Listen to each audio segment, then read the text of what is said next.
que j'ai réussi le test que quelqu'un d'autre me donne. Mais plutôt, est-ce que j'ai bien testé? Est-ce que j'ai bien administré l'épreuve?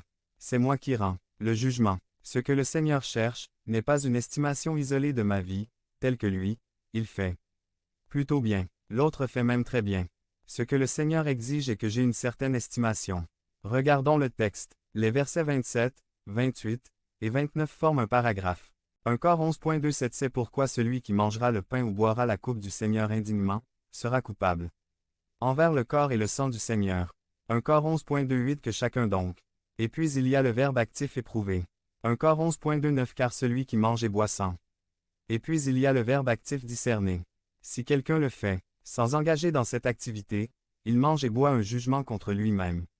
Il faut donc éprouver, et il faut discerner. Ce n'est donc pas moi qui suis avant tout l'objet de l'activité, mais la source de l'activité. Ce n'est donc pas moi qui suis éprouvé et discerné par un autre, c'est moi qui éprouve et discerne. Manger et boire dignement ne dépend pas du jugement que je reçois, mais du jugement que je donne. Je dois donc m'engager dans cette activité d'éprouver et de discerner. Je note en passant que c'est une des raisons que nous ne donnons pas la scène aux bébés et aux petits enfants. Dieu avait dit à Jonas qu'il se trouvait plus de 120 000 hommes qui ne savent pas distinguer leur droite de leur gauche. Jonas 4.11. C'est vraisemblablement une référence aux petits de la ville. Or si on ne peut pas distinguer sa main droite de sa main gauche, il est fort possible qu'on ne puisse pas distinguer, juger, discerne les choses beaucoup plus importantes mentionnées dans ce passage. Il y a donc une activité juger, discerner, mais deux objets. 27 C'est pourquoi celui qui mangera le pain ou boira la coupe du Seigneur indignement sera coupable envers le corps et le sang du Seigneur. 28 Que chacun donc s'éprouve qui soi-même, et qu'ainsi il mange du pain. 7.11 Et boive de la coupe.